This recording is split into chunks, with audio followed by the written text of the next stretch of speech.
What's going on, guys? Welcome to another Mystic MMA fight prediction and breakdown.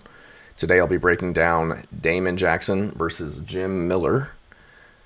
That takes place this Saturday at UFC 309 in New York City. So this one was a very close fight, in my opinion. I am going to go with Jim Miller in this one. I just think Jim Miller's got more tools in the toolbox than Damon Jackson. Jim Miller, he's just the better striker on the feet. Got a lot of good combinations, throws really good leg kicks, mixes it up well, able to strike in the clinch, throw knees, circle off the cage, defend takedowns. I know Damon Jackson's primarily a grappler. He struggles against guys who can nullify or compete with him in the grappling department, and especially against guys who have good takedown defense and decent striking, like his last fight against Chpe Marcal. Chpe had a very good judo base, kind of throwing him around, defending takedowns, eating a lot of knees against the cage, but winning the striking engagements for the most part, landing the ground and pound when it hits the mat. I just think Jim Miller, he's going to be able to keep it on the feet, find his takedowns when he needs them.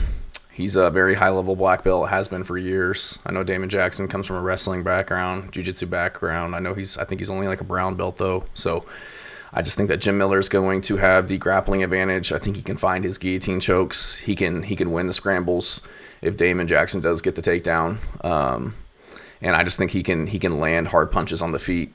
He can land the leg kicks to slow down Damon Jackson's shots. I just think he's better overall, has more experience. Fought very good competition, maybe not as of late, but had a very good fight against Bobby Green the last time out. Won the first round, in my opinion, rocked Bobby Green, which is no joke. Bobby Green's, what was he, 14? Top 15 when they fought. Lost the second round. Third round was pretty bad. He still rocked Bobby Green, but considering Jim Miller couldn't see out of his left eye, I think he broke a finger, broke a hand as well, was holding his own pretty well. In my opinion, he did get kind of beat up, but fight was last April. He's taken some time off. I think he's 41 years old now, which is getting up there, but still seems to have the cardio, still seems to have the skill set, the push. I know Damon Jackson, he's like 36. He likes to push a high pace, but I feel like Jim Miller can match that pace.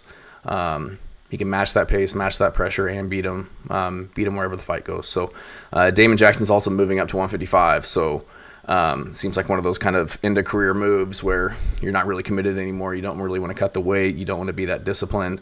And he's kind of getting thrown around by Chpe Marcal at 145. Chpe is like 5'7", 145. Jim Miller's 5'8", been fighting at 155 for forever. So I just don't think Damon Jackson's going to have the strength and physicality advantage that he's used to seeing at 145. So close fight, but I think Jim Miller takes it. I could see him hurting Damon on the feet, finishing him there, hurting him, finishing with a sub, finding a guillotine choke in a scramble, or just beating him by decision. So I'm going to go Jim Miller. Like I said, 41, huge UFC card. Wouldn't be surprised if he lays the gloves down after this one in front of New York City. But let me know your guys' thoughts on this one. Appreciate you tuning in. Again, like and subscribe. There it is.